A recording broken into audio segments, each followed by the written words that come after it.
Fitness वाली बहू। चंद्रनगर गांव में सुगना अपने बेटे रमन के साथ रहा करती थी।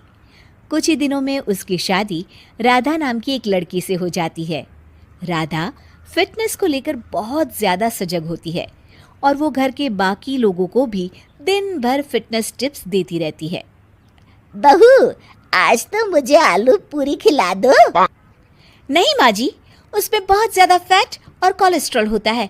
आपको तो मैं आज प्रोटीन सलाद बनाकर खिलाऊंगी। कुछ दिनों तक तो सब ठीक लगता है, मगर धीरे धीरे सुगना और रमन दोनों ही राधा की इस आदत से परेशान होने लगते हैं।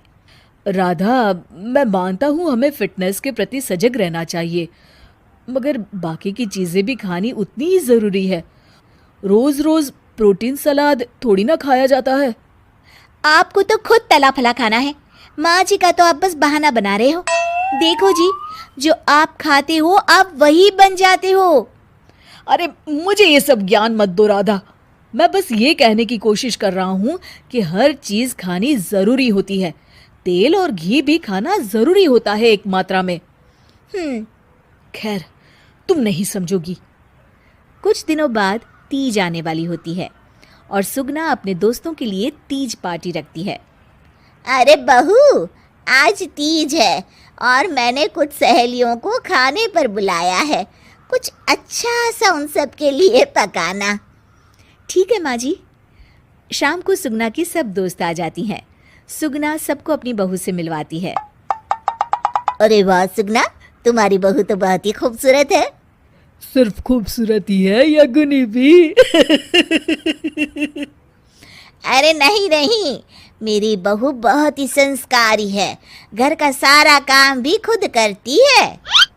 थोड़ी देर सब गप्पे मारते रहते हैं, फिर राधा टेबल पर खाना लगा देती है। खाना लगा दिया है मैंने, आप सब खा सकते हैं। सब लोग टेबल पर आते हैं। अरे ये सब क्या है? आंटी, ये पालक का सूप है और वो स्प्राउट सलाद। वो सब तो ठीक है बहू, मगर खाना कहाँ है? आंटी, यही खाना है, इससे हेल्थ भी बनी रहेगी और आप सबकी उम्र में तो यही खाना ठीक रहता है। हमारी उम्र मतलब? अरे हम कोई बुढ़िया थोड़ी ना हो गई हैं। और ओ सुगना, अगर खिलाना ही नहीं था तो हमको बुलाया ही क्यों? सब मूड खराब हो गया तीज के दिन, चलो यहाँ से। और ये सब बोलते हुए सब औरतें चली गई। अरे ऐसा क्यों किया राधा? मैंने बोला था ना कि कुछ अच्छा बनाना। तुम्हारे फिटनेस टिप्स हर जगह अच्छे नहीं लगते। आज तुम्हारी वजह से सब मुझे इतना सुना कर गई। जाओ, अब वो पालक सूप और सलाद खुद ही खाओ। उधर रमन भी राधा की इस आदत से बहुत परेशान हो जाता है, क्योंकि वो रोज उसके टिफिन में कोई ना कोई सलाद बनाकर देती और दाल देती। और एक शाम जब रमन ऑफिस से लौटता है तो अचानक गुस्से से आग बबूला हो जाता है। राधा, ओ राधा! आ रही हूँ, चिल्ला क्यों रहे हो? चिल्लाऊंगा ही ना, आज ऑफिस में मैं बेहोश हो गया था।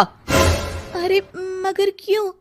अरे तुम जो फिटनेस के नाम पर रोज ही सलाद और दाल देती हो ना, टिफिन में उससे मेरा पेट नहीं भरता और मुझे वीकनेस की वजह से चक्कर आ गए। मगर उसमें तो प्रोटीन होता है। हर चीज लिमिट में अच्छी लगती है राधा, चाहे वो फिर प्रोटीन ही क्यों ना हो। उसके अलावा भी सबकी मात्रा खाने में जानी चाहिए। मैं तो बस आप सबकी सेहत के लिए ये सब करती हूँ। अरे इतना भी मत करो, हमें खुला छोड़ दो थोड़ा। थोड़े दिनों बाद एक दिन जब सुगना मंदिर से लौटकर आ रही होती है तो अचानक से गिर जाती है और उसकी सब उंगलियां और हाथ पैर जोर से अकड़ जाते हैं। कुछ लोग मिलकर उसे घर छोड़ जाते हैं। घबराई हुई राधा तुरंत डॉक्टर को बुलाती है। डॉक्टर साहब, माँ जी को क्या हो गया है? इनका पूरा चेकअप करना होगा। वैसे तो मुझे लग रहा है कि इनको गठिया हुआ है, इतना तो पता चल रहा है। गठिया? बाप रे! हाँ, गठिया। इनके घुटनों और सभी जोड़ों में जो लचक, जो चलने फिरने के लिए ऑयल चाहिए ना, वो अब नहीं है। अरे कैसी बातें कर रहे हैं आप? मैं तो इनकी सेहत का बहुत ख्याल रखती हूँ, रोज प्रोटीन सलाद खिलाती हूँ और सूप भी। मतलब ये बिल्कुल भी ऑयल या घी नहीं खाती? नहीं नहीं। अरे कैसी बातें कर रही हैं आप? खाने में एक मात्रा में घी या ऑयल का होना बहुत ही आवश्यक होता है। अगर वो पेट में नहीं जाएगा तो जोड़ों में जो ग्रीस होता है वो खत्म हो जाता है। ओह, ऐसा क्या डॉक्टर? माँ जी ठीक तो हो जाएंगी ना? हाँ हाँ, हो जाएगी। थोड़ी देर बाद रमन भी ऑफिस से आ जाता है। क्या हुआ माँ? कुछ नहीं बेटा, बस ऐसे ही गिर गई थी। ये सब मेरी गलती की वजह से हो रहा है, मुझे माफ कर दीजिए आप दोनों। राधा रमन को सब कुछ बताती है। I am sorry Raman. अति हर चीज की बुरी होती है राधा, इसलिए मैं तुमको बार बार बोला करता था। तुम्हारी फिटनेस के प्रति जागरूकता अच्छी लगती है, लेकिन शरीर में हर तरह की प्रोटीन जाना भी जरूरी है। जी, आप बिल्कुल सही कह रहे हैं, मुझे माफ़ कर दीजिए। मैं अपने हाई क्लास फ्रेंड के दिखावे और बहकावे में आ गई थी। मैं दोबारा ऐसा कभी नहीं करूँगी और माँ जी का ख्याल डाइट चार्ट के मुताबिक ही रखूँगी। ये हुई ना बात। अब मेरे लिए आज अपने हाथों से देशी घी के गर्मा गर्म आलू के पराठे बना दो, तो ही मैं माफ करूंगा तुम्हें।